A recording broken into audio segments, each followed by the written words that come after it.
Ela pode ser reconhecida como a pessoa mais famosa a ser condenada à morte na fogueira, mas você realmente possui todo o conhecimento a respeito de Joana d'Arc? A figura de Joana d'Arc, ou La Pucelle, como ela preferia ser chamada, brilhou como uma das mais icônicas e notáveis mulheres guerreiras da história. A história por trás de Joana d'Arc vai muito além das aparências, abrangendo uma gama surpreendente de detalhes, desde sua origem humilde até seus feitos heróicos. Neste vídeo, vamos revelar a verdadeira história de Joana d'Arc. Prontos para uma viagem no tempo, adentrando a fascinante história da vida de Joana d'Arc? Reconhecemos um ícone em formação quando um mago de renome mundial antecipou sua ascensão na cena internacional. Merlin, o mago lendário que aconselhou o rei Arthur, previu que uma jovem emergiria de uma antiga floresta para libertar a França de suas atribulações. E, sério, Joana desempenhou esse papel com destemor. E as previsões não pararam por aí. Outras profecias circularam à época, apontaram para uma virgem da cidade de Lorena, a terra natal de Joana na França, que viria para resgatar a França do domínio inglês. A profetisa Maria de Avignon afirmava que uma mulher trajando armadura seria a redentora da França. Será que foi mera coincidência ou Joana d'Arc, uma mulher fascinada por armaduras, pretendia cumprir o papel que desempenhou? Vivendo além das previsões de Merlin, ela encontrou uma maneira elegante de moldar seu próprio destino. Embora todos tenham conhecimento da trágica morte de Joana d'Arc pelos ingleses, e se as coisas tenham acontecido de maneira diferente? Alguns estudiosos especulam que uma impostora teria sido queimada em seu lugar, permitindo que Joana assumisse uma nova identidade após o evento trágico.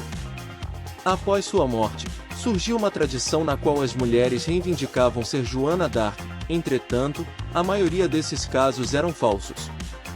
Porém, entre elas, uma mulher se destacou, Claude des Armoises. De acordo com uma versão dessa história, Claude, uma esposa e mãe na vida real, obteve o apoio dos próprios irmãos de Joana d'Arc. Eles a reconheceram imediatamente como sua irmã e Claude adotou essa identidade para garantir seu respaldo. Consta na história que ela não conseguiu manter o papel de Joana por muito tempo e, por fim, confessou sua fraude. No entanto, uma história alternativa sugere que Claude, na verdade, foi a identidade que a verdadeira Joana d'Arc adotou após escapar da armadilha e da fogueira. Entretanto, nem tudo era perfeito em Joana. Entre os horrores da guerra, ela não estava isenta de sua própria controvérsia. Apesar de sua devoção religiosa e de sua piedade inabalável, ela inadvertidamente associou-se a figuras questionáveis. Um de seus mais valiosos aliados, Gilles de Rais, era um assassino brutal que martirizava as suas vítimas com tortura, violação e até assassinato de crianças em masmorras, além de práticas de adoração ao diabo. Gilles liderou como soldado de Joana e ajudou quando ela ficou ferida em Orleans. Joana tinha um gosto distinto para escolher amigos, afinal, Gilles provavelmente figurava entre os primeiros registros de serial killers. A ascensão de Joana, de uma simples donzela aliada da realeza, ocasionou uma pergunta sobre a presença de favoritismo. No entanto, provavelmente não é o caso. Alguns especulam que ela possuía conexões reais extraordinariamente influentes, a ponto de ser considerada uma filha real secreta. Essa teoria sugere que Joana não nasceu como camponesa, mas era, de fato, a meia-irmã ilegítima do primo de Carlos VII, filho de sua mãe, a famosa Rainha Isabel da Baviera, e seu amante, Louis, Duque de Orleans, que também era seu tio. A trama lembra um drama de intrigas e relacionamentos complexos. Dizem que essa conexão real pode ter contribuído para Joana ter escolhido Delfim em meio a diversos cortesões quando o encontrou pela primeira vez. Contudo, esses rumores de conspiração provavelmente carecem de substância. No auge de sua puberdade, Joana começou a ouvir vozes de santos falando com ela. Essas vozes a guiaram em sua jornada religiosa e, mais tarde, em sua missão de salvar a França do domínio inglês.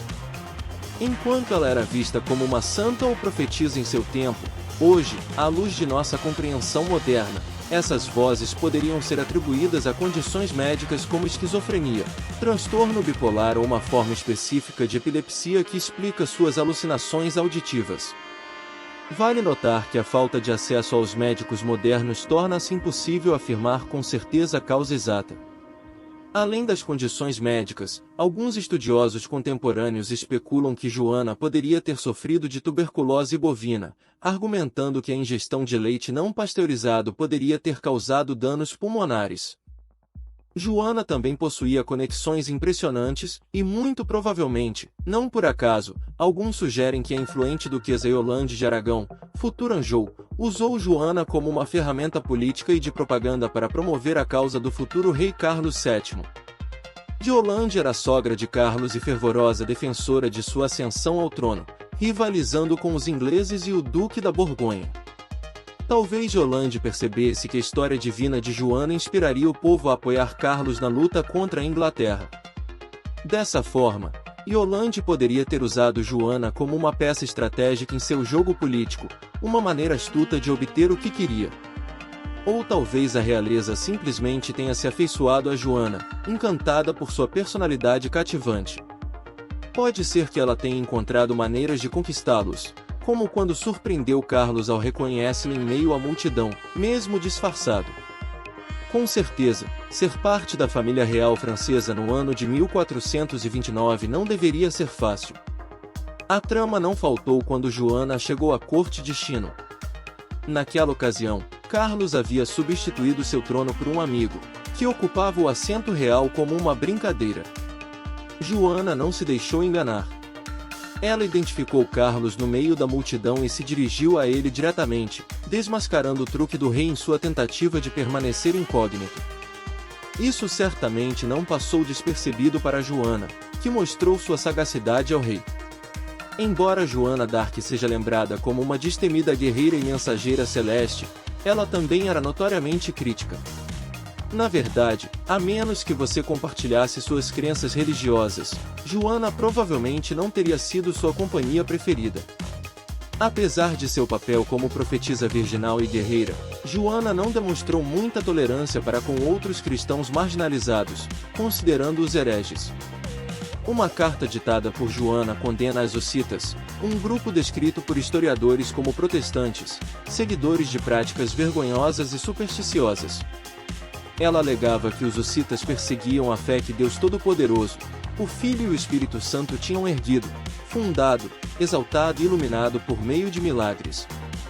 Joana também fazia palestras discutindo sobre os muçulmanos e sua fé.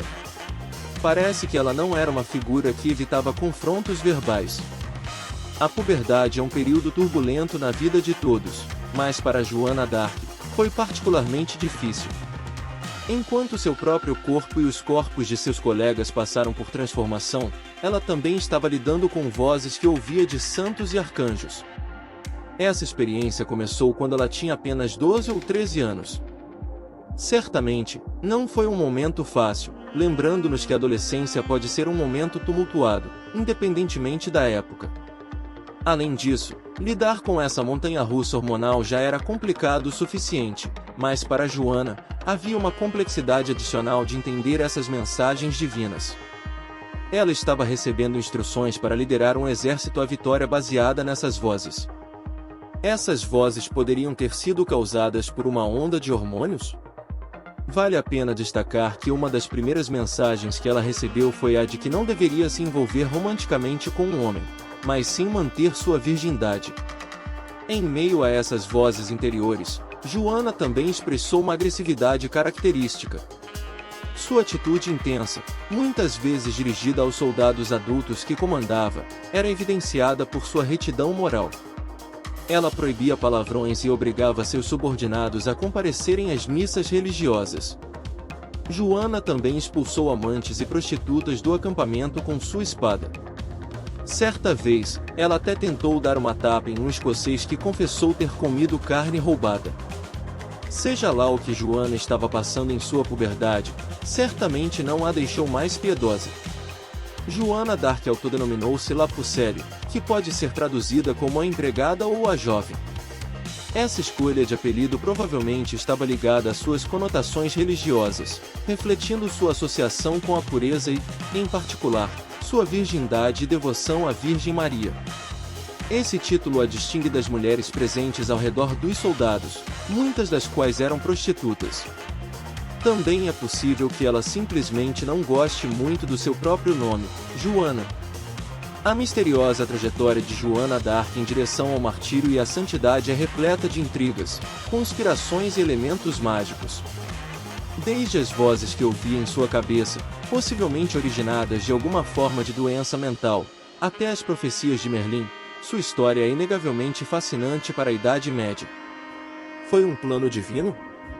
Uma magia misteriosa? Uma condição mental? Ou Joana estava apenas ansiosa por comandar um grupo de soldados adultos? Independentemente da interpretação, sua presença na história é duradoura e significativa. Enquanto os britânicos podem ter tentado apagar sua existência ao queimá-la na fogueira, sua memória continua acesa, uma estrela a iluminar os tempos.